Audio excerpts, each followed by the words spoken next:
अपने राम, अपने अपने अपने अपने अपने अपने अपने राम। आप सबका बहुत बहुत स्वागत, बहुत बहुत प्रणाम। मैंने कल के सत्र में कहा था कि अगर हर मनुष्य ये सोच ले कि सामने वाले में ईश्वर है, तो मुझे लगता है कि मुझे आपकी बजाय आपके अंदर बैठे हुए राम को प्रणाम करना चाहिए। सबसे पहले तो आभार इस बात का कि आपने कल शाम जो है मुझे सहज कर दिया। उसका सबसे बड़ा सबूत यह है कि लगभग 2000 लोगों में से 600-700 लोगों ने अपने प्रश्न लिख कर दिए। इसके दो तात्पर्य हैं। एक तात्पर्य तो कि लोग अच्छा से सुन रहे थे, तभी सवाल पैदा हुआ, और दूसरा यह कि इतने वर्ष होने के बाद, इतने सारे लोगों को सुनने के बाद, इतनी बात होने के बाद, हमारे जन जीवन में लोक आस्था के सबसे बड़े प्रतीक के बारे में इतने सवाल हैं लोगों के मन में। मुझे आश्चर्य हुआ कि 19 साल की एक लड़की का एक सवाल था, वही सवाल 82 साल के कोई सज्जन यहां आए हैं हॉल में, उनका भी सवाल था। जो मेरे हाथ लगे मैं उनमें से कुछ सवाल लेके आया हूं। उनमें से कुछ सवाल ऐसे भी थे जो मुझे नहीं पता, और मैंने कल भी आपसे कहा था कि सर्वज्ञ होने का भ्रम परमात्मा को चुनौती देने जैसा है, और जो ईश्वर को चुनौती देता है वो बचता नहीं है। आज कुछ नए श्रोता भी आए हैं। ये किसी ने सवाल पूछा है, यहां से अधिवक्ता हैं लिखने वाली, इन्होंने कहा कि देह मृत्यु के उपरांत दान करना चाहती हूं, मगर संशय है कि जो विधान हमें सिखाया गया अगर वो पूरा नहीं हुआ अंतिम संस्कार से, तो आत्म शांति मिलेगी कि नहीं मिलेगी। मर्यादा पुरुषोत्तम राम पृथ्वी पर आए थे, आप सब जानते हैं। जितने भी पैगंबर आए हैं, जितने भी ईश्वर के संदेश देने वाले लोग आए हैं, वो मनुष्य का शरीर धर के आए हैं, और राम ने अपने शरीर को अग्नि के हवाले नहीं किया था। राम ने सरयू के जल में स्वयं को समाहित किया था। तो अगर जीते जी आपने वो कर लिया है जो मरने के बाद मिलेगा, मरने के बाद क्या मिलेगा कि आपने इतने लोगों का भला किया इसलिए आपको स्वर्ग अलॉट होगा, और अगर आपकी आंखों ने किसी अंधे को दृष्टि दे दी है तो आपको यहीं स्वर्ग अलॉट होगा। और जिस भी बहन ने ये मुझे लिखा है, मैं उसकी सूचना के लिए बता दूं कि मैं पिछले वर्ष स्वयं देहदान कर चुका हूं। आपका जन्म महत्वपूर्ण नहीं है, आपकी मृत्यु महत्वपूर्ण है। यह सोचकर देखिए कि आज अगर मैं ना रहूं तो मेरे बारे में लोग क्या सोचेंगे। आद्य शंकराचार्य तो 40 पूरी नहीं कर पाए, उसके बाद सनातन धर्म को जिंदा कर दिया। दशमेश पिता गुरु गोविंद सिंह के पुत्र बैठे हैं यहां पर पगड़ी वाले, उनको भी पूरी आयु नहीं मिली, लेकिन आज तक उनके नाम पर पूरी दुनिया में लोग बाग अपने संकल्प की शपथ लेते हैं। 80 साल की, 82 साल की, 90 साल की निरर्थक जीवन से 23 साल का भगत सिंह का जीवन ज्यादा प्रासंगिक है, ज्यादा महत्वपूर्ण है।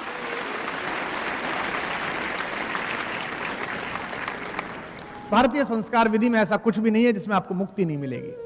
हमारे पर्यावरणविद बहुत कहते हैं कि नदियों के किनारे कैमिनेशन मत करिए, नदियां प्रदूषित हो जाएंगी। मूर्खतापूर्ण बात है। भारतीय संस्कार विधि में ऐसी कोई चीज ही नहीं है मनुष्य के जलाने में जिससे नदी प्रदूषित हो। आप सबने संस्कार देखे होंगे, मखाने हैं, कील है, गोला है, लकड़ी है, फूल है, स्वयं उसका शरीर है। ये सब, ये इको डाइवर्सिटी के ऐसे एलिमेंट्स हैं जो डिसॉल्व होते हैं, जो जरूरी है नदी के लिए। लेकिन नदियों के किनारे जो आपने कूड़ा फेंकने के संयंत्र लगाए हैं करप्शन से, दलाली खा खा के, वो गंगा और यमुना को, चंबल को अपवित्र कर रहे हैं। तो नदियां क्रिमिनेशन से खराब नहीं होती, आपके करप्शन से खराब होती हैं। एक दूसरे मित्र हैं, राज्य सरकार कर्मचारी हैं, इन्होंने बताया कि राम के पथ पर चलने के लिए खुद से बाहर कैसे निकलना होगा। आपने कहा खुद से बाहर निकलना एक सामान्य बात है। आप कभी कार में बैठिएगा और ऊंची कार में बैठिएगा, तो जो पहली दूसरी बार में लंबा सफर करते हैं उनको असहजता होती है। कभी कुछ लोग ट्रक में बैठेंगे, मैंने यात्राएं की हैं ट्रक में कई बार जब बस नहीं मिलती थी, कभी सम्मेलन में जाना है, रात को कुछ मिला नहीं तो ट्रक वाले को हाथ दिया, ट्रक में चले गए। तो ट्रक में जब आदमी पहली बार बैठता है उसे बहुत असहज लगता है। डबल डेकर बस में अगर आप बैठे हो, कभी लंदन में चलती हैं, तो बहुत ही असहज लगता है। यानी कि ऊंचाई पर जाते जाते धीमे धीमे चीजें आपके लिए विस्तृत होनी शुरू हो जाती हैं। जब आप 19वीं मंजिल पर होते हैं तो आपको ज्यादा दिख रहा होता है। जितनी भी बड़ी बिल्डिंग्स है उनकी सबसे ऊपर छत पे जाकर आपको एरियल व्यू दिखाई देता है, और जब आप आसमान में पहुंचते हैं तो ज्यादा अच्छा दिखाई देता है। तो जितने आप ऊपर उठते हैं उतनी आपको चीजें छोटी लगने लगती हैं। अपने से बाहर आना ऐसा है जैसे राम अपने से बाहर आए। राम ने जिस दिन अयोध्या की सीमा छोड़ी उस दिन उन्होंने अपनी निजता की सीमा छोड़ दी। उस दिन वो ये भूल गए कि मैं इक्ष्वाकु वंश का राजकुमार हूं। उस दिन वो भूल गए कि मैं पृथ्वी के सबसे बड़े चेतना संपन्न समूह का अधिकारी हूं। इसलिए उन्हें सुग्रीव को गले लगाने में दिक्कत नहीं हुई, इसलिए उन्हें हनुमान से लाड़ करने में दिक्कत नहीं। ये अंदर साम्यवाद पैदा करना, ये समाजवाद पैदा करना, यही अपने से बाहर आने की प्रक्रिया है, यही खुद से बाहर निकलने का सोपान है।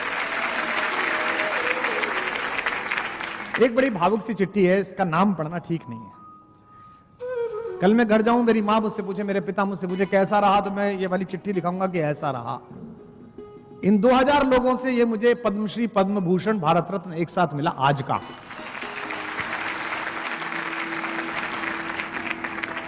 इन्होंने लिखा है कि आदरणीय कुमार विश्वास जी, मैं अजमेर का निवासी हूं, आपका कार्यक्रम सुनने आया।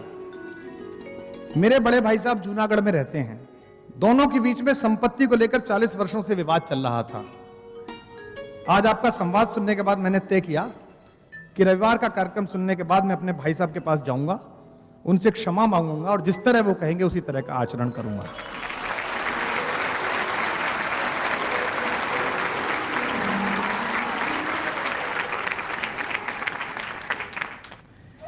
एक सज्जन है, ये एडवोकेट है, वकील साहब हैं, मुझसे पूछा इन्होंने कि राम मंदिर कब बनेगा। सवाल अच्छा है पर गलत आदमी से पूछ लिया आपने। आपकी चिंता यह है कि राम मंदिर कब बनेगा, और मेरी कोशिश यह है कि भारत के हिंदू, मुसलमान, सिख, ईसाई के मन का मंदिर, राम मंदिर कब बनेगा, उसके मन में राम मंदिर का नाम। ये एक अध्यापन करते हैं जैन साहब, इन्होंने कहा है कि श्री राम तो इस दुनिया के भगवान थे, भगवान को तो सब पता होता है, उससे कुछ छुपता नहीं है। फिर ये क्या हो गया कि मां सीता का जब अपहरण हुआ तो राम सीता की खोज के लिए पेड़ पौधों तक से बात पूछने लगे। वे तो सर्वज्ञ थे, उन्हें यह पता नहीं था कि यह बड़ी अजीब सी हरकत है। कृपया समाधान करें, मुझे बचपन से इस बात की शंका थी। इसमें कोई लज्जित होने की बात नहीं, मुझे भी शंका थी। 6ठी क्लास में जब गुरुजी ने पढ़ाया कि हे खगमृग हे मधुकर श्रेणी तुम देखी सीता मृग नैनी, तो मुझे लगा हम बड़े अजीब आदमी है भाई, ये खगमृग से पूछ रहे हैं कि सीता कहां देखी। इसका तात्पर्य क्या है? मैं जिस कॉलेज में पढ़ा, इंटर कॉलेज में, जब मैं अंदर जाता था तो उसपे एक पट्टा लगा हुआ था बहुत बड़ा संगमरमर का, उस पर लिखा हुआ था कि इस कॉलेज की स्थापना महात्मा लटूरी सिंह जी ने की। आर्य समाज के बड़े एक प्रवाचक हुए लटूरी सिंह। तो मैंने अपने लोगों से पूछा, अध्यापकों से पूछा, जिज्ञासा थी कि लटूरी सिंह कौन है। लटूरी सिंह जी हमारे इलाके के एक बड़े जमींदार थे। लटूरी सिंह जी अभिनय करते थे, तो चौमासे में कोई काम होता नहीं है हमारे गांवों में, भारत में चातुर्मास में, तो हर बार वो एक नाटक मंडली बुलाते थे और अभिनय करते थे। एक बार लटूरी सिंह जी ने गांव में एक मंडली बुलाई नाटक करने के लिए, और उस मंडली ने बाबा गोरखनाथ मत्स्येंद्रनाथ वाला नाटक किया, भर्तृहरि, जिसमें भर्तृहरि ने सब कुछ त्याग दिया था। उसमें भर्तृहरि का अभिनय कर रहे थे बाबा लटूरी सिंह खुद। उस समय वो चौधरी लटूरी सिंह जी थे, बड़े आदमी थे, पत्नी थी, बच्चे थे, बहुएं थी। 9 दिन का नाटक था। लटूरी सिंह जी ने 8 दिन अभिनय किया। लोग कहते थे अद्भुत अभिनय किया लटूरी सिंह ने। 8वें दिन जब वो रात को खाना खा रहे थे तो अपनी पत्नी से बोले, कल सांग का आखिरी दिन है, कल तुम मत आना। तो बोले मैं मतलब हम सब? बोले नहीं, बहुओं को भेज देना, बेटे आ जाएंगे, तुम घर पे रहना। लेकिन महिलाओं के अंदर शक होता है कि आज क्यों मना कर रहा है।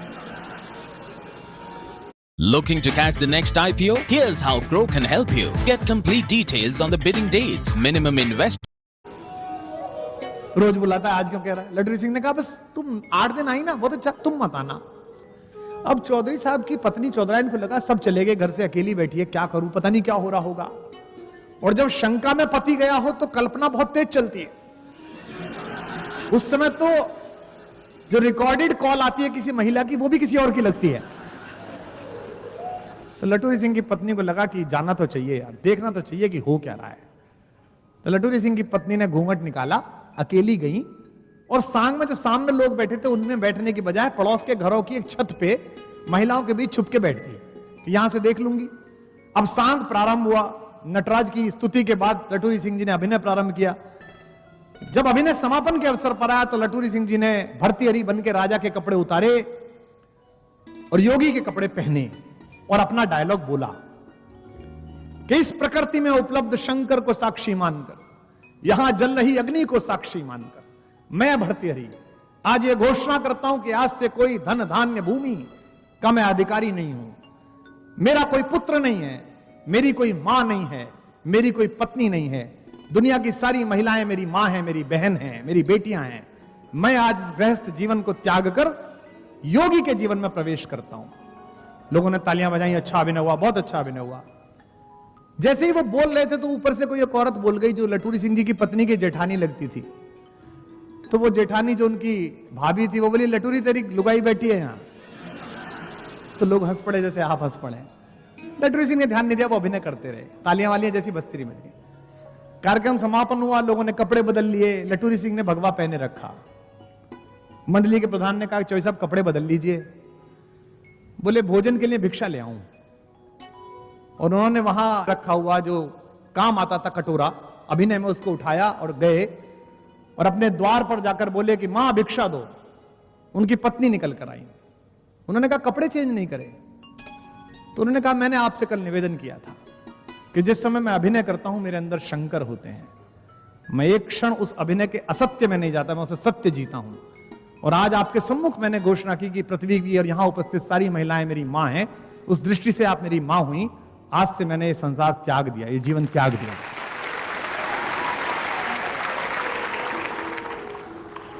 उनकी पत्नी रोने लगी, बेटे आ गए, बहुएं आ गई, पापा जी मान जाइए, पिताजी मान जाइए, अंदर आ जाइए। उन्होंने कहा नहीं, आप लोग बहुत अच्छे हैं, जीवन चलाइए, मैं तो भिक्षा मांगने आया था, दूसरे गांव जाऊंगा। लटूरी सिंह संन्यास्त हो गए और पश्चिमी उत्तर प्रदेश के मेरठ, मुजफ्फरनगर, सहारनपुर, गाजियाबाद, बुलंदशहर जिले में लगभग 40 कॉलेज ऐसे हैं जिनमें ITI हैं, जिनमें मेडिकल कॉलेज हैं, 12वीं का स्कूल है, इंजीनियरिंग कॉलेज है, डिग्री कॉलेज है, जो महात्मा लटूरी सिंह के स्थापित किए हुए हैं। पूरे जीवन उन्होंने स्कूल खोले, मैं वहीं से पढ़ता। अगर लटूरी सिंह एक अभिनय जीने के लिए 1 घंटे में इतने प्रकृतिस्थ हो सकते थे कि उन्होंने अपना जीवन त्याग दिया, तो राम जो विष्णु की 8 कलाओं से युक्त होकर पृथ्वी पर आए हैं, वो इस मनुष्य जीवन के अभिनय को जीने के लिए इतने आत्मीय तो हो ही सकते थे कि पशु पक्षी से रोकर पूछे कि मेरी पत्नी कहां है, मुझे कहां जाना है। शिक्षक हैं मीणा साहब, इन्होंने लिखा है कि आपने श्री राम से प्रभावित होकर अपने अपने राम प्रोग्राम कराया, बहुत अच्छा है।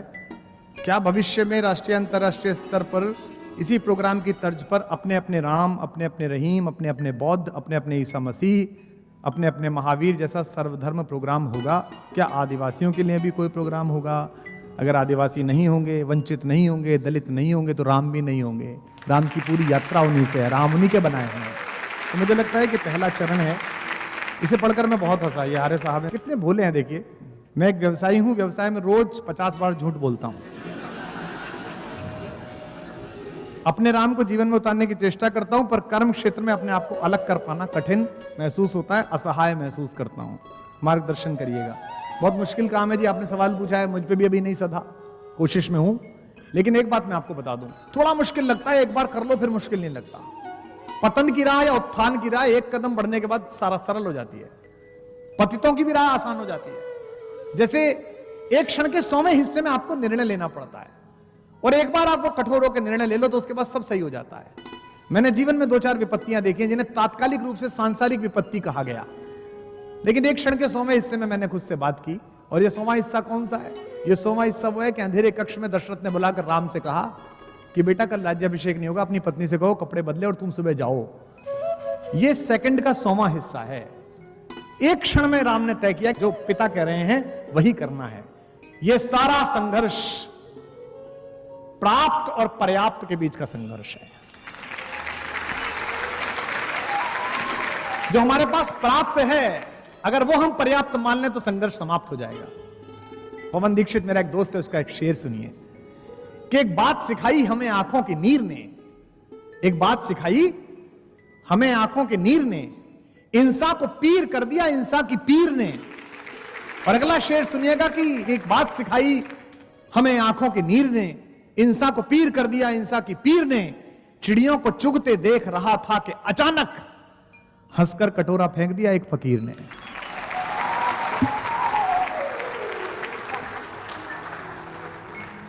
फकीर ने कहा इसकी भी क्या जरूरत है, अब इसके भी क्या आवश्यकता है जब कुछ नहीं है। एक सवाल सारे सवालों में 60% मिला है। इसका मतलब ये सवाल तो बहुत ही प्रासंगिक हो गया भाई, इसका उत्तर तो देना ही आवश्यक है। यह सवाल है कि मां सीता ने सदैव राम का साथ निभाया हर कष्ट में, लेकिन उसके बाद भी अग्नि परीक्षा लेने के बाद भगवान राम ने सीता का परित्याग क्यों किया? ये एक सवाल है जो लगातार है, और अगर इतने लोगों के अंदर है तो मुझे लगता है कि आज कुछ किया ना जाए, इस सवाल का उत्तर तो जरूर दिया जाना चाहिए। लेकिन उससे पहले, जैसा मैंने कल कहा था कि मनुष्यता ने जितना बड़ा सपना देखा है वो राम से बड़ा सपना नहीं देखा, कि मानवता की खुली आंख के सबसे सुंदर सपने राम, मानवता की खुली आंख के, गाइए, सबसे सुंदर सपने राम, जिव्या वाणी अर्थवती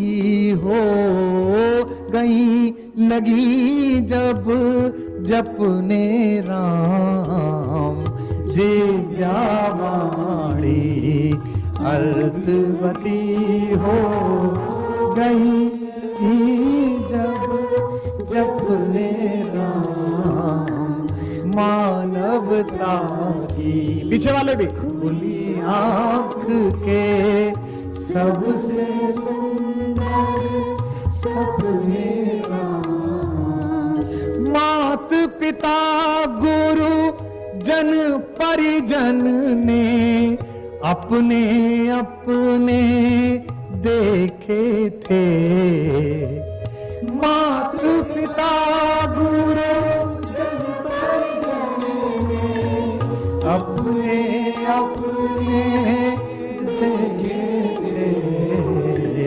दुनिया भर ने देखे अपने अपने अपने अपने राम, दुनिया भर ने देखे अपने अपने अपने अपने राम, मानवता की, जोर से, खुली आंख के सबसे सुंदर सपने राम, अपने अपने अपने अपने अपने अपने अपने राम, सूरदास के रसिक शिरोमणि मीरा के नटवर नागर, सूरदास के रसिक शिरोमणि मीरा के नटवर नागर, वाल्मीकि तुलसी कंबन के अपने अपने अपने राम, वाल्मीकि तुलसी कंबन के अपने अपने अपने राम, मानवता, कोई खामोश ना हो, खुली आंख के सबसे सुंदर सपने राम, अपने अपने अपने अपने अपने अपने मंगल भवन मंगल हारी, गृहं सुदशरथ अजर बिहारी, अपने अपने अपने अपने अपने अपने अपने राम, मानवता की खुली आंखें।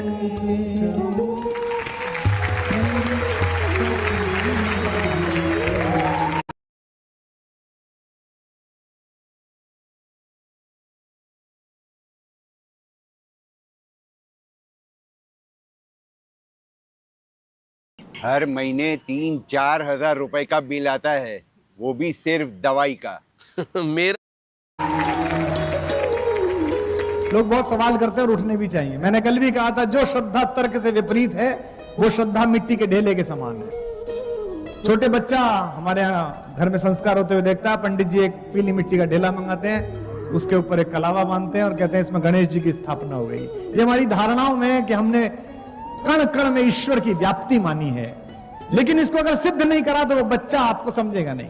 जैसे कल मैंने थ्योरी ऑफ इवोल्यूशन बताई थी डार्विन की, कि जो यूरोप सिखा रहा है 200 साल पहले, वो हम कब से सिखा रहे हैं। तो बाली ने अपने छोटे भाई की पत्नी का हरण कर लिया, इस पर राम ने उसे तीर मार दिया छुपकर, और लंका जिताने के बाद विभीषण का विवाह अपने बड़े भाई की पत्नी मंदोदरी से करा दिया। मुझे ये किसी एक सज्जन ने पूछा इसी प्रश्न में, बोले क्षमा 5 बार मांगी, मैं क्षमा मांगता हूं, मैं क्षमा मांगता हूं, मैं राम के बारे में इतना खराब सोच रहा हूं। बिल्कुल कोई दिक्कत नहीं है, सोचिए, क्योंकि जो श्रद्धा कर्म के बल पर आएगी वो श्रद्धा ज्यादा चिरस्थायी रहेगी। राम ने तो प्रकृति पैदा की है, तो राम सबके दुख से इसलिए सहजता से मिल पाते हैं। प्रश्न वही खड़ा है कि बाली को तो मार दिया, विभीषण की शादी क्यों कर दी? इसे कहते हैं संस्कृतियों का सम्मान करना। भारत की संस्कृति में, आदिवासी संस्कृति में जायज नहीं कि आप अपने बड़े भाई की, छोटे भाई की पत्नी के साथ अत्याचार कर लें।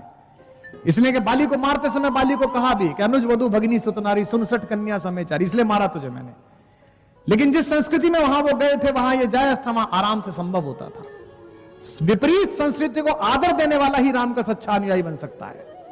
मैं एक दिन अपने घर में चर्चा कर रहा था, तो मैंने कहा कि भरत मिलने के लिए गए तो बहुत सारा सामान लेके गए। उन्हें पता था कि भैया जहां जाएंगे वहां महफिल लगा लेंगे। हमारे स्टाफ में एक बालक है जो टीम में बच्चे काम कर रहे हैं, वो मछली खाता है, तो मछली उनके सामान्य है, मछली खाता है वो। तो मैं बात कर रहा था, उसने वही सवाल पकड़ लिया, एकदम पकड़ लिया। मैं पढ़ रहा था कि भरत पहुंचे तो वर्णन करा तुलसी ने कि मीन पीन पाठीन पुराना भरी भरी भार का हारिन लाना। तो उसने मुझसे कहा 1 सेकंड सर, इसमें जो मीन है वो क्या है? मैंने कहा वही जो तू समझ रहा है वही। तो बोला राम के लिए भरत मीन लाए, मछली लाए। मैंने कहा नहीं नहीं, मछली राम के लिए नहीं लाए, उनको पता है कि जहां रह रहे हैं वहां लोग मछली भी खाते होंगे। तो ये जो संस्कृतियों को साथ लेने की कल्चर है, ये जो एक साथ लेने की कल्चर है, ये राम ने सिखाई है। मेरी और आपकी जिम्मेदारी है इस हॉल में बैठे हुए लोगों की, हम सबको आदर दे। आज आपके अखबार ने खबर छापी, सारे अखबारों ने खबर छापी। एक अखबार की खबर पढ़ के मन में बड़ा अजीब सा हुआ, लगा कि ये बहस बदलनी चाहिए। खबर में लिखा हुआ था कि कुमार विश्वास को सुनने मुसलमान और सिख भारी संख्या में आए। कहने को अच्छी लग सकती है, लेकिन ये बड़ी बुरी बात है। हम कोशिश करें कि अगले 10 वर्ष में, 15 वर्ष में इस देश में खबर यह हो कि फला शहर में, जयपुर में, जोधपुर में राम पर बात हुई, और पता नहीं ऐसी क्या बात होगी कि मुसलमान क्यों नहीं आए, जबकि उन्हें आना चाहिए था, राम तो उनका भी है। सिख क्यों नहीं आए, उन्हें आना चाहिए था। खबर यह हो कि हम दशमेश गुरु गोविंद सिंह जी से लेकर पीछे तक गुरु नानक देव जी तक की परंपरा पर एक दिन बात करूं मैं, किसी दिन सिख धर्म के इतिहास, बलिदान, उसकी गौरवशाली परंपरा पर बात करूं, और भास्कर को कोने में यह छापना पड़े कि इस पर विचार करना पड़ेगा ऐसा क्या हो गया कि पूरी महफिल में केवल सिख आए, हिंदू नहीं आए, मुसलमान नहीं आए। जिस दिन आप यह कर लेंगे, आपके किसी विपरीत दूसरे धर्म जो कहीं और है उसके किसी आइकन पर चर्चा चल रही है और उसमें सारे हिंदुस्तानी, सारे मानवता के लोग बैठे हैं, उस दिन आप मान लेंगे कि राम सिर्फ आपका नहीं है, वो घट घट का है, एक एक व्यक्ति का है। राम पर बहुत लोगों ने कविताएं लिखती हैं। मैंने राम पर जो सर्वश्रेष्ठ कविता सुनी है वो उर्दू के एक शायर की है, शमशी मीनाई की। मैं राम पर लिखूं मेरी हिम्मत नहीं है कुछ, तुलसी ने वाल्मीकि ने छोड़ा नहीं है कुछ। फिर ऐसा कोई खास कलमवर नहीं हूं मैं कोई वाल्मीकि तुलसी थोड़ी हूं। मैं राम पर लिखूं मेरी हिम्मत नहीं है कुछ, तुलसी ने वाल्मीकि ने छोड़ा नहीं है कुछ। फिर ऐसा कोई खास कलमवर नहीं हूं मैं, लेकिन वतन की खाक से बाहर नहीं हूं। यहीं से कल संवाद शुरू हुआ था। ईश्वर अपनी सर्वश्रेष्ठ संभावनाओं के साथ पृथ्वी पर उतरा। कभी राम बनकर उतरा, कभी सल्लल्लाहु अलैहि वसल्लम हुजूर के रूप में उतरा, कभी कृष्ण के रूप में उतरा। कितने अवतार हुए, कितने पैगंबर आए, तू ना आया तेरे पैगाम बराबर आए। ईश्वर हर बार उतरा और हमने हर बार उसे मंदिर में कैद कर दिया। अपने बच्चों से आप बोलिए कि तुम्हारी उम्र में मैं ये करता था, तो कहेंगे दैट वाज अनदर टाइम, वो अलग समय था। हम संघर्ष से बचना चाहते हैं। मेरे पिता का संघर्ष मुझसे भारी था। मेरे पिता 11 किलोमीटर चल के पढ़ने जाते थे, मैं बस पकड़ के गया, मेरी बेटी कार में जाती है। और हमारे बच्चों के संघर्ष की स्थिति ये हो गई है कि अगर बस जो लेने आती है स्कूल की, अगर वो 200 मीटर दूर है तो वो शाम को कई बार कहते हैं कि लाइफ में बड़ा स्ट्रगल है, कहते हैं ना। अगर स्ट्रगल जानना है कि स्ट्रगल किसे कहते हैं और उसके लिए आपके अंदर की एक कंटिन्यूटी अगर आपको चाहिए, अगर आपको यूरेनियम चाहिए, तो आप राम से सीखिए। 15 वर्ष की आयु में चले गए थे राम विश्वामित्र के साथ, उन 16 वर्ष पर मांग लिया था वाल्मीकि रामायण में। उन 16 वर्षों में रामो राजीव लोचना विश्वामित्र लेकर गए और उन्होंने कहा कि यदि धर्म में लाभ चाहते हो, दशरथ से कहा यदि ते धर्म लाभम च यशस्य परमम भुवि, अगर चाहते हो कि यश और आपका जीवन पूरे बागे चलता रहे तो मुझे राम दे दो, बस रामे में दातुर मरहसी, राम दे दीजिए। तुलसी ने वर्णन किया, दोनों को लेकर चले। विश्वामित्र महानिधि पाई, श्याम गौर सुंदर दो भाई दोनों चले। 10 दिनों की साधना में विश्वामित्र ने राम को सारे अस्त्र दिए, दंड चक्र दिया, धर्म चक्र दिया, काल चक्र दिया, बला और अतिबला विद्याएं दी। लक्ष्मण को अतिबला विद्या दी जिसमें आंख खोलकर नींद आ सकती है, अर्जुन के पास भी थी, इसलिए अर्जुन का नाम गुड़ाकेश है। अर्जुन के 12 नाम है। जब अर्जुन वहां लड़ने के लिए गया था वहंडला बनकर, तो विराट के बेटे ने इसी अलवर के पास पूछा कि भाई तुम कैसे लड़ लोगे? उसने कहा मैं अर्जुन हूं। तो उसने कहा नहीं तू झूठ बोल रहा है, तो अर्जुन नहीं है। उसने कहा ये हमारे हथियार टंगे हुए हैं। बोले हथियार तो कोई भी उतार सकता है। तो उसने कहा कि 12 नाम तेरे कौन से हैं बता। तो अर्जुन ने अपने 12 नाम बताए कि मेरा नाम भारत है, किरीटी है, सव्यसाची है, कौंतेय है, परंतप है, गुड़ाकेश है। 12 के 12 नामों के बारे में बताया। निद्रा पर विजय पाने वाला। तो लक्ष्मण को अतिबला विद्या दी। जो लोग पढ़ने नहीं जाएंगे, जो लोग गुरु के साथ नहीं जाएंगे, जो लोग अपने से बड़े से नहीं सीखेंगे, उन्हें कुछ नहीं मिलेगा। ये राम की कहानी बताती है। गुरु ग्रह गए, परम रघुराई आए नहीं पढ़ाने के लिए, खुद गए। आजकल क्या है, थोड़ा पैसा ट्यूटर लगा लेते हैं, घर में बुला लेते हैं। संदीप ऋषि के पास गए कृष्ण पढ़ने के लिए, वहीं सुदामा मिले, वहीं दोस्ती हुई, गुरु रह गए, परम रघुराई। अल्पकाल विद्या सब पाई, थोड़े समय में विद्या लेके लौट आए। तो अतिबला विद्या दी जिसमें आंख खोलकर आप बैठ सकते हैं। इसलिए याद होगा, आप सबने पढ़ा होगा, कल मैंने मैथिली शरण गुप्त की बात की थी। उनका जन्मदिन था कि जब दोनों सोते थे, सीता और राम कुटिया में, तो पूरी रात लक्ष्मण पहरा देते थे। जाग रहा यह कौन धनुर्धर, जबकि भुवन भर सोता है, भोगी कुसुमा युद्ध योगी सा बना दृष्टिगत होता है। इस कुटीर में क्या धन है? कवि पूछता है कि जिसकी रक्षा में रत इसका तन है, मन है, जीवन है, ऐसा क्या इसके अंदर है? तो गुप्त जी जवाब देते हैं, मृत्युलोक मालिन्य मेटने, इस लंका का नाश करने, इस उपभोक्तावाद की लंका को नष्ट करने के लिए मृत्युलोक मालिन्य मेटने स्वामी संग जो आई है, 3 लोक की लक्ष्मी ने यह कुटिया आज अपनाई है। विजन वेश है, विजन शेष है, निशाचरी माया ठहरी, और वीर वंश की लाज यही है, फिर क्यों वीर न हो प्रहरी। भरत से पूछा कि लगान कैसे ले रहा है, टैक्स कैसे ले रहा है? भरत ने कहा कि भैया जैसे हम लोग लेते थे, इक्ष्वाकु वंश जैसे लेता है, सूर्यवंशी जैसे लेते हैं। तो राम ने कहा कि सूर्यवंशियों की तरह टैक्स लेना, जैसे सूरज टैक्स लेता है, हम सूर्यवंशी हैं। तो उसने कहा सूर्य कैसे टैक्स लेता है? तो तुलसी ने उसका अनुवाद करके बताया, सूरज कैसे टैक्स लेता है। पृथ्वी पर जितना भी पानी है वो हमारी कमाई है, वो जीवन है, उसे सूरज समेटता है, समुद्र से समुद्र का समेटता है, तालाब से तालाब का समेटता है, यहां तक कि हमारी अंजुरी में जो जल है उसको भी समेट लेता है, आपको पता ही नहीं चलती। तो वो सब टैक्स ले लेता है। और उस टैक्स के पानी को सूरज अपने घर नहीं रखता, उसका बादल बनाता है और वहां बरसाता है जहां उसकी आवश्यकता होती है, जहां वो पहुंचना चाहिए। तो व्यवस्था ऐसी होनी चाहिए कि जब टैक्स ले राजा, जब राजस्थान सरकार टैक्स ले, तो पता ना चले कि कब कट गया। अभी तो हमें प्रतिपल पता चलता है कि हमारा कट रहा है, तो टैक्स कट गया आपका।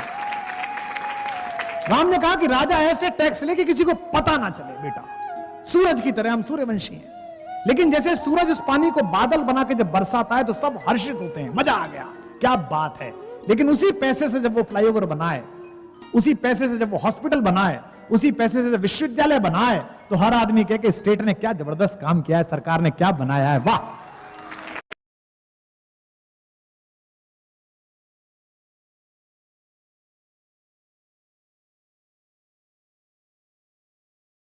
इससे शुभ दिन और क्या हो सकता है। एस्ट्रोटॉक पे ये दिन पे जब आप जाएंगे, उन्होंने क्या कहा? उन्होंने कहा कि बरसत हर्षत सब लखें। जब बरसता है पानी, मेघ बरसता है, तो सब देखते हैं, हर्ष के प्रसन्न होकर देखते हैं। बरसत हर्षत सब लखें, करशत लखे न कोय। बरसत हर्षत सब लखे, करशत लखे न कोय।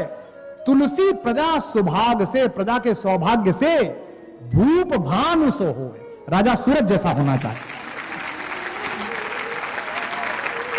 अब टैक्स लगे कैसे, किस पे कितना लगे, दोहा सुनिएगा, दोहावली का दोहा। कैसे टैक्स लगता था राम के राज्य में? मणिमाणिक महंगे किए।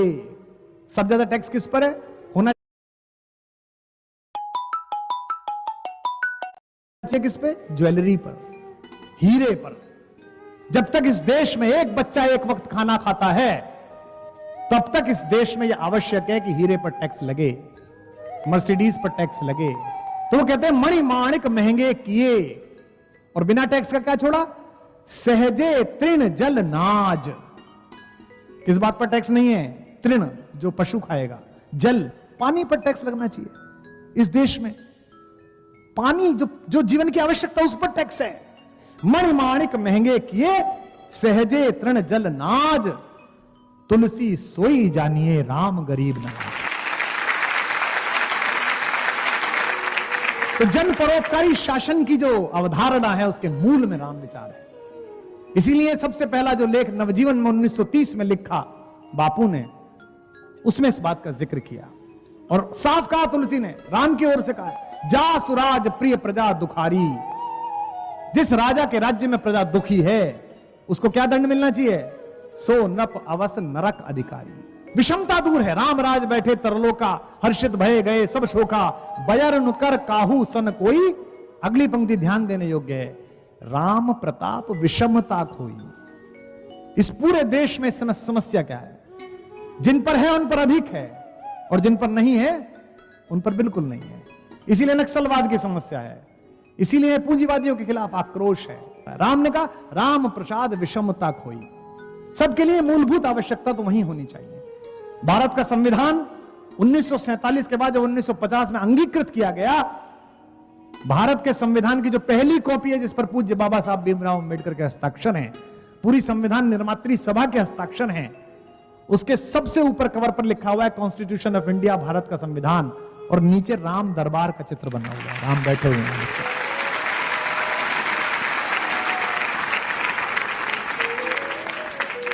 मैं यूनिवर्सिटी ऑफ विक्टोरिया में भाषण दे रहा था न्यूजीलैंड में 3 साल पहले। वहां फिलॉसफी के बहुत सारे बच्चे सुनने के लिए आया। तो विषय था world heritage and peace through the window of India, 5000 years. उसके बाद क्वेश्चन सेशन होता है, तो बड़े सारे सवाल आए। एक चीन का लड़का उठा जो पीएचडी करने आया था, उसने मुझसे कहा कि पूरी दुनिया से मोहब्बत है आपको, और मैं आपका पड़ोसी बिल्कुल बगल में, मेरे से आपको नफरत है, मेरे से कोई रिलेशन ही नहीं है। You haven't any relationship with me and you are boosting out with relationship with the whole world of harmony, peace and brotherhood. Have you ever think about me that I am just adjacent to you? तो जितने भी भारत विरोधी लड़के बैठे हुए थे, पाकिस्तान के भी थे, अन्य देशों के भी थे, उन्होंने बड़ी तालियां बजाई कि आप फंसा, हिंदुस्तान का खलीफा आप फंसेगा। लेकिन हम भी यहीं से गए थे।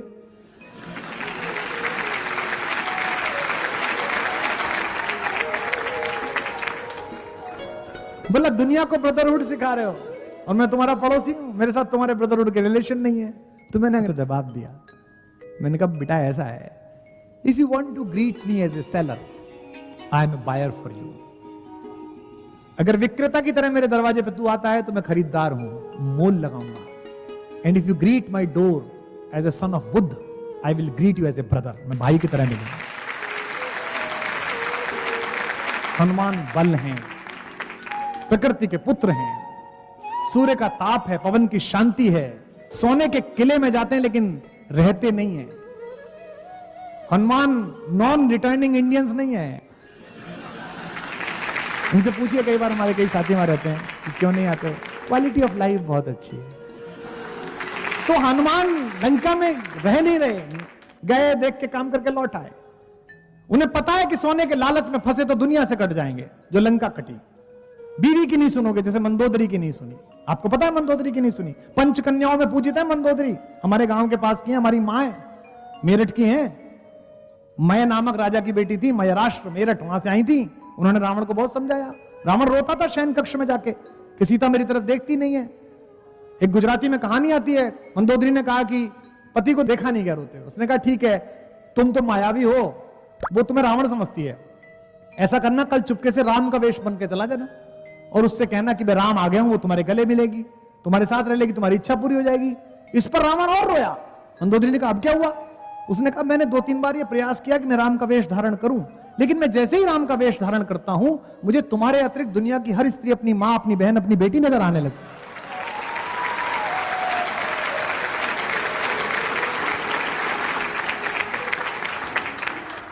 महर्षि वेदव्यास ने महाभारत में 5 प्रकार के बल बताए हैं। उनमें सबसे पहला बल है बाहुबल। अगर आप किसी के ऊपर डंडा उठाते हैं तो इसका मतलब आप वीर नहीं है। सबसे कम मंत्रियों से परिचय, अमात्यो लाभ हो, अमात्य लाभ, अमात्य से मिलने वाला लाभ, मंत्रियों से परिचय। तीसरा बल है धन बल, पैसे का बल। चौथा बल क्या है? अभिजात्य बल। आप किस खानदान में पैदा हुए, किस वंश में पैदा हुए, यह अभिजात्य बल है। और सर्वश्रेष्ठ जो बल महर्षि वेदव्यास ने महाभारत में बताया है, वो बताया बुद्धि बल। तो पवन तनय इन सब बलों का समुच्चय है, उनकी कोई उपमा नहीं है। इसलिए तुलसी कहते हैं पवन तनय तुम पवन समाना, राम से राम, सिया सी सिया। तो इसलिए वो सारे बलों का समुच्चय हैं और उनकी खुद की कोई अपनी आइडेंटिटी नहीं है। जिसका काम कर रहे हो उसकी आइडेंटिटी है। कल भी यहां आरएएस अधिकारी बैठे थे, कई आईएएस अधिकारी मैं देख रहा हूं, कई पुलिस में काम करने वाले लोग बैठे हुए हैं। आपके पास जो स्टार लगा हुआ है, आपके विजिटिंग कार्ड पर जो अशोक चक्र लगा हुआ है, वो भारत के 125 करोड़ लोगों के हस्ताक्षर से आपको मिला है। तो आपकी शक्ति उस एक आदमी की शक्ति है जो सड़क पर खड़ा हुआ। इसलिए सीता को परिचय देते समय भी हनुमान ने नहीं बताया कि मेरे पिताजी का नाम पवन है, मेरी मां अंजनी है, मैं बचपन में ऐसा कर गया था। नहीं, रामदूत में मात जानकी, सत्य शपथ करुणा निधान की। इसलिए राम उन्हें पुत्र भी मानते हैं, भाई भी मानते हैं, साथी भी मानते हैं, लेकिन राम पूरे मानस में या किसी कथा में उन्हें सेवक नहीं कहते। राम उन्हें भाई कहते हैं, तात कहते हैं, मित्र कहते हैं, साथी कहते हैं, सेवक नहीं कहते। लेकिन एक पंक्ति नहीं ला सकते जहां हनुमान स्वामी के अलावा कुछ नहीं होता। आज विश्व मैत्री दिवस है। मैंने कभी एक शेर कहा था कि दोस्त ना मिल सके वो शोहरतो सामा ना हो, दोस्त ना मिल सके वो शोहरतो सामा ना हो, दोस्त ना मिल सके वो शोहरतो सामा ना हो, द्वारिका क्या है जहां कोई सुदामा ना हो। राम के मित्र देखिए, राम के 3-4 मित्र हैं। राम के सबसे पहले मित्र जिनसे राम को गति मिली कि अब क्या करना है, वो कौन है? सुग्रीव। कौन व्यक्ति है? वंचित आदमी, राज्य छीन लिया है, पत्नी छीन ली है, एग्जाइल काट रहा है जाके, और राम ने उसे गले लगाया, वंचित को गले लगाया। राम की कहानी का एक पात्र है केवट। आप सबको पता है कि राम जब गए तो वो नदी पार करनी थी, गंगा नदी पार करनी थी, था तो कुछ हाथ में नहीं। तापस वेश विशेष उदासी, 14 बरस राम वनवासी। राम को उदासी नहीं है, अयोध्या को उदासी है। ऐसा एक हत वैभव आदमी सुग्रीव, एक ऐसा सामान्य आदमी केवट, जिसके सामने गत वैभव राम आए हैं और राम ने नदी पार की। वो कहानी का प्रसंग बड़ा भावुक। राम उतरे, इसे कहते हैं आर्ट ऑफ एडजस्टमेंट। राम उतरे और राम के पास देने को कुछ नहीं था। जिसकी कृपा कटाक्ष से सृष्टि लय हो जाती है, जिसके एक बार सोच लेने मात्र से जीवन सफल हो जाता होगा, उस आदमी के पास देने को कुछ नहीं है। स्त्रियां समझती हैं पुरुष को, कौन फूल कैसा है तितलियां समझती हैं, सीता समझती हैं। सीता के लिए सबसे बड़े संकट का समय यह है कि उनका पति एक नाविक के सामने लाचार खड़ा है कि क्या दूं, केवट के सामने। तो एक अद्भुत काम किया सीता ने, पिए ही हित सिय जानन हारी। अपने पति के हृदय के हित को जानने वाली सीता ने क्या कमाल किया, मुदित मगन मणि मुंदरी उतारी, अपनी एंगेजमेंट रिंग उतार के दे दी। अब सोच के देखो कि राम से शादी हुई थी, मिथिला की बेटी थी, तो एंगेजमेंट रिंग भी छोटी मोटी तो होगी नहीं।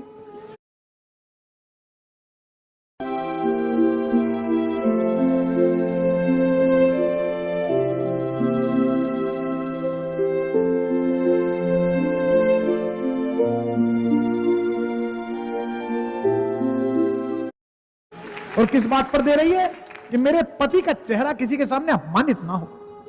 ये हिंदुस्तान की महिलाएं हैं जिन्होंने बचाकर सामान रखा है। हमें पढ़ाते समय इंजीनियरिंग में, हमें पढ़ाते समय विश्वविद्यालय में, मेरे भाइयों को, मेरे पिता के पास अपनी तनख्वाह का हिसाब होता था। इतनी तनख्वाह, इतनी इसके पास, इतनी इसके पास। मेरी मां सिलाई सिखाती थी, आसपास की बच्चियां आती थी उनसे सिलाई सीखने के लिए। मुझे लगता था इनका संदूक ऐसा है कि ये अक्षय पात्र है। स्कूल में फंक्शन है, नई शर्ट पहननी है, फला बच्चे के पास साइकिल है, मुझे साइकिल लेनी है। मेरे पिता के इतने विराट कोष में से कभी कुछ नहीं निकला, लेकिन मेरी मां के उस संदूक में से वो निकला जो भारतीय रिजर्व बैंक में से नहीं निकला। तो सीता समझती हैं, मुदित मगन मणि मुंदरी उतारी। राम ने केवट को दी, वो भी खलीफा। उसने कहा जाने दो, कोई बात नहीं, अपन तो स्टाफ है यार, ऐसे क्या बात। राम ने कहा स्टाफ कैसे हो गए यार? बोले जाति अलग है, काम तो हमारा तुम्हारा एक ही है। बोले तुम भवसागर पार कराने का काम करते हो, हम ये गंगा पार कराने का काम करते हैं। राम ने कहा यार उधार रह गया, फिर कैसे चुकेगा? बोले ले लेंगे, तुमसे ले लेंगे। बोले कब लोगे? तो बोले आज हम नहीं ले रहे पार उतारने का, जब मर के हम आए तो तू मत लेना पार उतारने का बराबर का हिस्सा। एक केवट की मैत्री है। और समझ लेना राम की कहानी में इसका विस्तार पूरी दुनिया में है, यह भी समझ लेना। मैं फ्लाइट बदल रहा था, न्यूयॉर्क से कैलिफोर्निया जा रहा था, सैन होजे। 2-3 घंटे का अंतर था, तो मैं दुकान में चला गया, किताब की दुकान में। वहां एक किताब पे उस पर बंदर बना हुआ था, बड़ा सा बंदर, हाथ में एक गदा लेके जिसमें कांटे निकले हुए थे। डगलस नाम का राइटर था, लिखा हुआ था the country of monkey man. तो मुझे लगा यार इस आदमी से तो अपना रिलेशन कुछ होगा, मंकी मैन। फ्लाइट में किताब पढ़ी। आपने सबने पढ़ा होगा कि राम जब गए पृथ्वी छोड़कर, उससे पहले अपने भतीजों को, अपने भाइयों को, सबको बांट के बराबर बराबर गए। कुश ये संभालेगा, लव ये संभालेगा, भरत के बेटे सबको राज्य देकर गए। यहां तक कि हनुमान के एक औरस पुत्र हैं मकरध्वज, उनको पाताल लोक का शासन देके गए। तो पता है आपको, एक जगह है, एक देश है होंडुरास, उसको कंट्री ऑफ मंकी मैन कहा जाता है। उस किताब में उस देश का वर्णन है, वहां के नागरिक ने लिखी है। वहां की हर दीवार पर, वहां के हर पत्थर पर एक बंदर बना हुआ है, और यह माना जाता है कि लाखों वर्ष पहले किसी बंदर ने यह बसाए थे। अगर ग्लोब को आप भारत की ओर से नीचे सीधा छेदें और नीचे जाएं पाताल लोक में सीधे, तो वो होंडुरास में जाके निकलती है सुई। अब आखिरी सवाल पे आते हैं, जिस पर चर्चा हुई और जिस पर बहुत सारे लोगों को आपत्ति भी है, जिस पर मुझे बात करनी है। सीता मही की महिमा है, पृथ्वी से निकली है। पुरते निकसी रघुवीर वधु धर धीर दये डग में मगत रहे। राम का कैसा रिलेशन है? ऐसा राम निकाल देगा क्या? ऐसी पत्नी को छोड़ देगा राम? कैसा राम है? पुरते निकसी रघुवीर वधु धर धीर दये डग में मगत है। जल की भरी भाल कनी, जल की पुट सूख गए मधुरा दर्द में। फिर बूझती हैं चलनो अब के तिक पर्ण कुटी करी हो के तुझे। पिय की लखी आतुरता सिय की, अखियां अति चारु गई जल चुए। सीता के चरणों में कंटक लगा, इस बात से राम रो पड़े, और वो राम सीता का परित्याग कर देगा। जिन्होंने कहानी सुनाई आपने मानी। तृणधारी ओट कहत वैदेही, सुमरी अवधपति परम स्नेही। अवध के राजा राम को स्मरण करते हुए परम स्नेह के साथ सीता, हर बार रावण जब आता था बात करने के लिए, मैं तुझे उठा लूंगा, मैं तुझे जबरदस्ती ले जाऊंगा, मान जा। सीता क्या करती थी? एक तिनका उठाया और सामने रख देती कि ले इसे पार कर ले। अब यहाँ जो कुछ विज्ञान के बच्चे बैठे हैं सुनने आए इंजीनियरिंग कॉलेज के, वो कहेंगे साहब ये तो बड़ी बात हो गई, इतना बड़ा आदमी सबको उठा ले मार ले। मैंने कहा इसका प्रतीक शास्त्र पकड़ो। रक्षाबंधन आ रहा है 15 अगस्त को, जितनी बहनें बैठी हैं यहाँ पर वो सब सुने, सब बच्चियां सुने। तृणधर ओट कहत वैदेही, सुमरि अवधपति परम स्नेही। ऐसा क्या हो गया कि तिनका रखने पर मां सीता में इतना आत्मविश्वास आ गया और कहा कि इसे पार करके दिखा दे। क्यों? संस्कृत से पूछिए क्या नाम है सीता का? भूमिजा, भूमि से पैदा हुई। और तिनको को क्या कहते हैं? भूमिज, भूमि से पैदा हुआ। और इस हॉल में बैठी हुई महिलाएं अपने कलेजे पे हाथ रख के बताएं, पति के साथ रहते भी वो इतना सुरक्षित अनुभव नहीं करती जितना बाई के साथ रहने का अनुभव। तो वो जो तिनका है वो प्रतीक शास्त्र है, वो भाई है सीता का। और सीता कहती है उस लंपट से, लंकेश से, कि वो हीमैन तो बाद में आएगा जिससे मेरी शादी हुई है, ये मेरे भाई साहब में पहले इनसे ही मिल, तू यहां पर आ जा। आपको क्या लगता है जिस सीता ने धनुष उठा दिया पोचा लगाते समय, जो रावण पर उठा नहीं, वो लंका से जा नहीं सकती थी? वो रावण के कारागृह को तोड़ के जा नहीं सकती थी? सीता की अशोक वाटिका में जो कारावास है वो हमारे देश की शांति का नैतिक सत्याग्रह है, सिविल डिसोबीडियंस। वो वहां पर बैठी हैं, सीता बंधन में है, बाध्य नहीं है।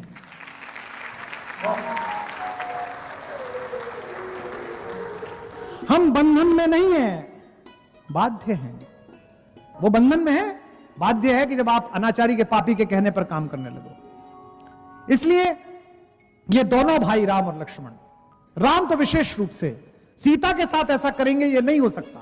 क्यों नहीं हुआ था, क्यों आपके मन में भ्रांति आई, इसका भी निराकरण मैं कर दूंगा। लेकिन पहले मैं बताता चलूं, वाल्मीकि रामायण में 7 कांड हैं, 24,000 श्लोक हैं, और यह माना जाता है इनमें अधिकांश से प्रक्षिप्त हैं, जो वाल्मीकि ने लिखे नहीं। आप कहेंगे लिखे नहीं फिर कैसे हो गया? मैं 650 ऐसी कविताएं रोज व्हाट्सएप पे देखता हूं जो मेरे नाम से घूमती हैं। कुछ भी कूड़ा लिखो, नीचे गालिब लिख दो, कुछ भी कूड़ा लिखो, नीचे महादेव वर्मा लिख दो, और उसे व्हाट्सएप पे वायरल कर दो, फैल गया। व्हाट्सएप एक विश्वविद्यालय है जहां से ग्रेजुएट होने के लिए अकल से पैदल होने के अतिरिक्त कोई आवश्यकता नहीं है योग्यता की आपके पास।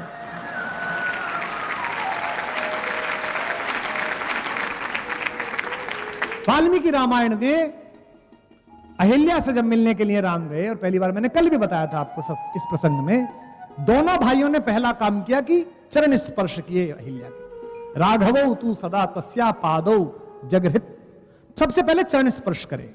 अब आप सोच के देखिए कि चरण स्पर्श करके राम ने यह घोषणा कर दी कि यह अहिल्या नामक मां पाप से मुक्त है। इंद्र पाप मुक्त है तो यह मां भी पाप मुक्त है, इसलिए इसके चरण स्पर्श करता हूं। बाली का वध करते हैं रूमा के अपहरण के कारण। एक प्रसंग है वाल्मीकि रामायण में, जब वनगमन होने लगता है, सीता विलाप करती हैं, कहती हैं, तर्क देती हैं कि मैं राजभवन से निकलूंगी, मैं तुम्हारे मार्ग के कंकड़ पत्थर साफ करूंगी। राम बहुत समझाते हैं उनको, और जब नहीं मानती हैं तो सीता को अपने साथ ले जाने का उपक्रम करते हैं। और ऐसा कहते हुए जो श्लोक आता है, ऐसा कहते हुए जो टिप्पणी आती है, उसमें राम ये कहते हैं कि वन छोड़ो, मेरे लिए तो स्वर्ग भी तेरे साथ जाए बिना संभव नहीं है। ऐसा कहने वाला राम क्या सीता का निर्वासन कर सकता है? फिर यह हुआ क्यों? जो उत्तरकांड बाद में जोड़ा गया वाल्मीकि रामायण में, वो महर्षि वाल्मीकि की कृति ही नहीं है। राम की महिमा को भंग करने के लिए ऐसी योजना बनाई गई कि उसमें 2 बातें ऐसी जोड़ी गई, 4 बातें ऐसी जोड़ी गई, शंभूक वध से लेकर सीता परित्याग तक, जिसमें शंका पैदा हो। और उत्तरकांड पर मैं अलग से किसी दिन बोलूंगा। उत्तरकांड में ऐसी 100 बातें हैं जिनको देख के आपको पता चलेगा कि ये अलग से जुड़ा है। आप देखिएगा कि जब वनवास हो रहा है, वनगमन हो रहा है, तो सीता को राम को लाके कैकेयी ने कौपीन दिए हैं, वस्त्र। काशी में रहने वाला रेशम का कौपीन पहनता है। मरणम मंगलम यत्र विभूतिश्च विभूषणम कौपीनम यत्र कौशेयम सा काशी केन मीयते, ऐसी काशी। तो सीता के हाथ में तपस्वी का वस्त्र दिया, तो वशिष्ठ नाराज हो गए। वशिष्ठ ने कहा, वनवास राम का हुआ है, इसे क्यों दे रही हो? लेकिन जब कुटिलता छाती है तो आप चाहते हैं कि सामने वाला का और उत्पीड़न हो। तो गुरु वशिष्ठ ने फटकारा, सीता ने वस्त्र ले लिए, लेकिन सीता को पहनना नहीं आता वस्त्र। आप सोचिए, पूरी सभा है, माँ है, भाई है, बहन, सब खड़े हुए हैं, गुरु वशिष्ठ खड़े हुए, पूरा दरबार खड़ा हुआ है, और उनको वस्त्र दिए गए कि पहन ले, पहनना नहीं आता। इस पे जो अगली टिप्पणी है, उस पर आप राम के समर्थन में खड़े हो कि ये अप्रवाद है, झूठ है जो फैलाया गया। तो उस महफिल में राम ने वो काम किया जो प्रेम करने वाला पति कर सकता है। वो स्वयं आगे बढ़े और उन्होंने सीता को अपने हाथ से वस्त्र पहनाया। तस्यास्तत् क्षिप्रमागत्य रामो धर्मव्रता वरः चीरम बबंधम सीताया कौशयस्य ऊपरी स्वयं। सीता को स्वयं वस्त्र पहनाया। जो आदमी अपनी पत्नी के सार्वजनिक अपमान को अपनी छाती पर झेलता हो, वो अपनी पत्नी को किसी के कहने पर जंगल भेज देगा? कैसी मूर्खतापूर्ण बात है। हमारे एक्यूपंक्चर का ज्ञान और जियांग फैमिली के वारिस इंटरकनेक्टेड हैं। जियान फैमिली एक्यूपंक्चर ग्रुप का वारिस मिल गया है। वो कैसा इंसान है? वो 20 साल की एक लड़की है मास्टर। और आप ऐसे ही किसी को डॉक्टर बना देना चाहते हैं? इसमें कोई खास बात जरूर है। अगर तुम्हें जॉब चाहिए तो मेरे साथ चलो। ये आपने मुझे ही क्यों चुना है? तुम्हें ऊपर वाले ने चुना है। देखिए विदेशी। अग्नि परीक्षा के बारे में लोग बात करते हैं। राम ने विभीषण से कहा युद्ध जीतने के बाद कि जाओ मेरी पत्नी को नहला धुलाकर स्वच्छ वस्त्र पहनाकर लेके आओ। सीता ने कहा कि मैं बिना स्नान के पति का दर्शन करना चाहती हूँ।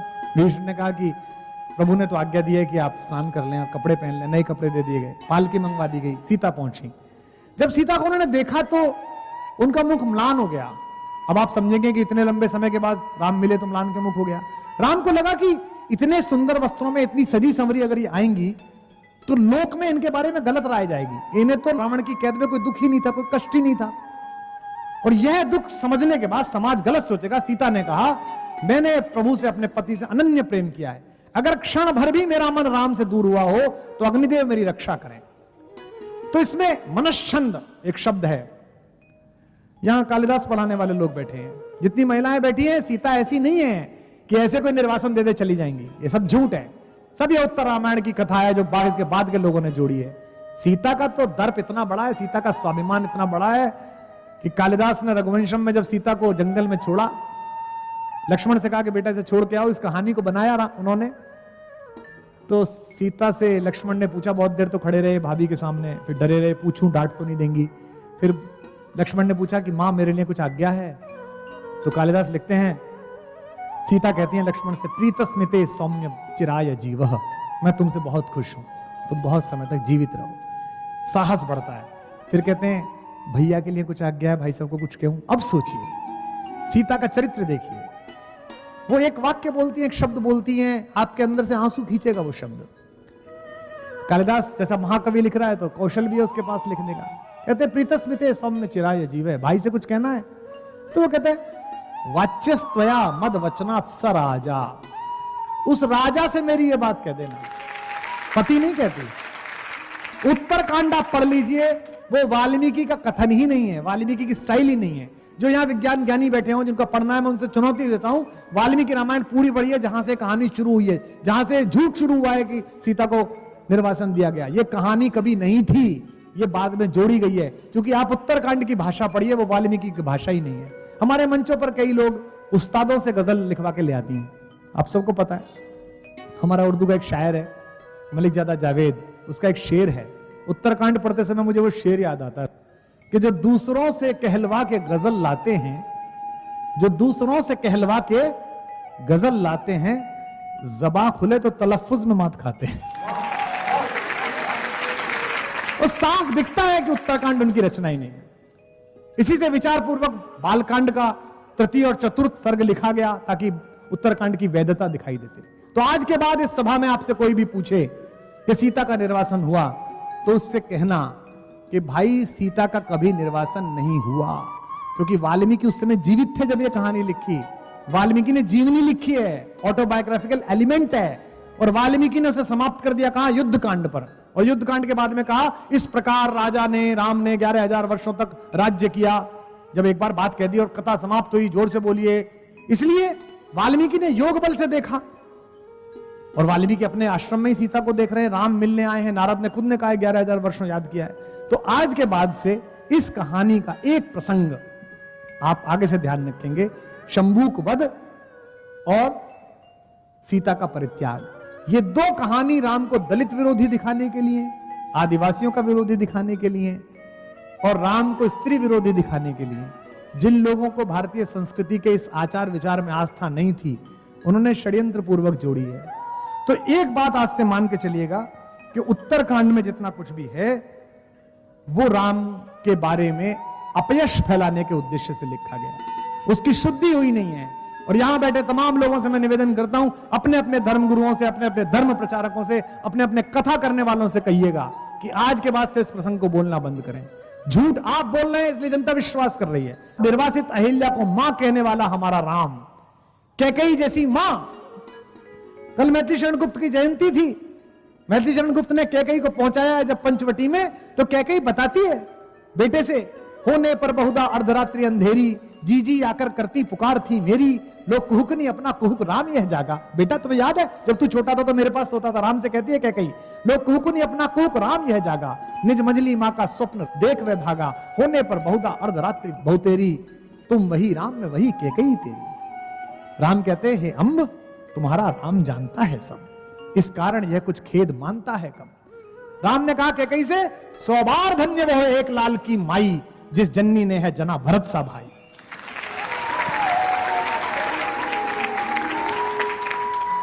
पागल सी प्रभु के साथ सभा चिल्लाई, 100 बार धन्य वह एक लाल की माई। जिसने घुसने पर सबसे पहले कैकेयी के पैर छुए, आप सबको मैंने कल बताया था, वो राम किसी महिला के बारे में, अपनी पत्नी के बारे में, जिसके बिना स्वर्ग नहीं जाना चाहता, ऐसी घटना कर सकता है। लेकिन हमारे यहाँ प्रवाद बहुत फैलते हैं, हमारे यहाँ अपयश बहुत फैलते हैं। हमारा कम्युनिकेशंस का देश है, एक बात गांव में फैलती है पूरे इलाके में फैल जाती है, अलग अलग तरीके से फैल जाती है। तो सबसे पहले तो अपनी इस आस्था, इस तर्क को दृढ़ करिए। मैं तर्क से सिद्ध कर रहा हूं। आज समय कम है, कल भी समय कम था। हर बार राम की बात करते समय कम पड़ता है। हरि अनंत कथा अनंता, समय कम है। इसलिए सबसे पहले अपने मन से स्वीकार कीजिए कि ऐसा आदमी, ये कैसे होता है कि अपने भाई के बारे में ऐसा कहते हैं, वो ऐसा नहीं कर सकता। तो सीता का जिस पर इतना भरोसा है, जिसके प्रति इतना विश्वास है कि वहां बंधन में रह के भी बाध्य नहीं है वो भारतेश्वरी, वो व्यक्ति उसे घर से निकाल देगा। ऐसी मूर्खता कैसे सोची जा सकती है? तो अगर आपको अपने पति पर भरोसा है, अगर आपको अपने भाई पर भरोसा है, अगर आपको अपने पुत्र पर भरोसा है, और आप सच्चे अंदर से मनुष्य हैं, तो आपको अपने राम पर भी भरोसा होना चाहिए कि उसने जीवन में ऐसा कोई काम नहीं किया।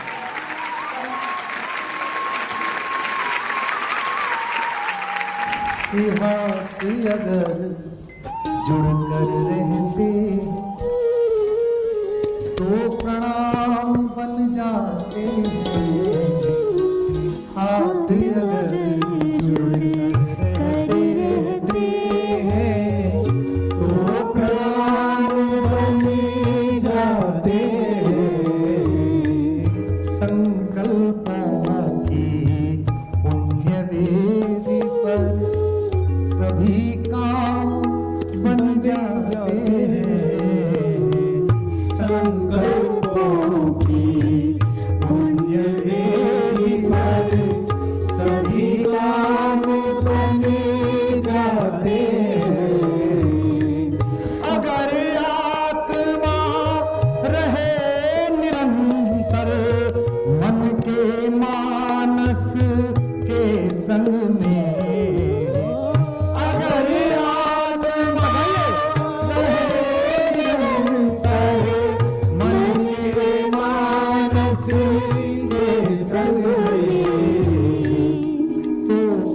पीड़ा पीने वाले स्वयं राम बन जाते हैं। मानवता की बुनियाद के सबसे सुंदर सपने राम, मानवता